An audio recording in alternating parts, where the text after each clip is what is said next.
Are you still using Control H to manually find and replace text every single time your data changes?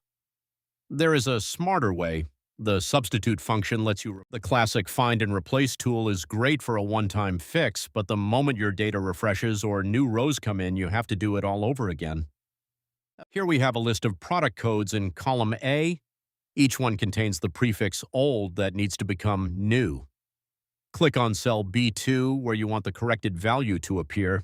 Now, the full formula is equals substitute, then A2, which is the cell containing your original text, then the text you want to find in quotes, old, then the replacement text in quotes. Look at that.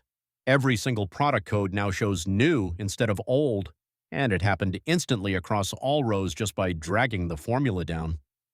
You just learned how to use the substitute function to automatically find and replace any text inside your Excel formulas. No more